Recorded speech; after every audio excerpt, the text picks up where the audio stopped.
Hello guys, one more mini vlog. Flax seed gel అయితే prepare చేస్తున్నాను హెయిర్కి apply చేయడానికి. 3 స్పూన్స్ ఫ్లాక్ సీడ్స్ తీసుకొని 10 to 15 మినిట్స్ సోక్ చేసుకోవాలి. తర్వాత ఒక 5 మినిట్స్ బాయిల్ చేయగానే ఒక థిక్ జెల్ లాగా వస్తుందన్నమాట. తర్వాత స్టవ్ ఆఫ్ చేసేసి ఒక 10-15 మినిట్స్ అలానే వదిలేయాలి. ఈలోపు నేనైతే బ్రేక్ఫాస్ట్ చేసేస్తున్నాను. పీజీలో చపాతీ విత్ టమోటా కర్రీ పెట్టారనమాట. అలాగే తినేసి నా బ్రేక్ఫాస్ట్ అయితే ఫినిష్ చేసేసాను. ఇంకా జెల్ చూడండి ఎంత బాగా వచ్చిందో ఈ 10-15 మినిట్స్లో. ఇంకా దాన్ని హెయిర్కి అప్లై చేసేసుకోవడమే. ఇంకా హెయిర్కి అయితే మొత్తం కంప్లీట్గా అప్లై చేసుకోవాలి. ఫ్రంట్ నుంచి నీట్గా అప్లై చేసుకోవాలన్నమాట.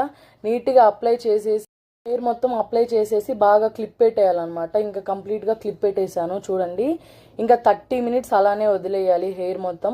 ఈ లోపల హెయిర్కి మొత్తం బాగా పడుతుంది అనమాట. ఆఫ్టర్ హెయిర్ వాష్ చూడండి ఎంత సిల్కీగా వచ్చిందో హెయిర్ అయితే. అసలు పట్టుకుంటే జారిపోతుంది అనమాట. అసలు హెయిర్ కూడా చిక్కు ఎక్కడా లేదు. ఓకే, నా వీడియో నచ్చినట్లయితే లైక్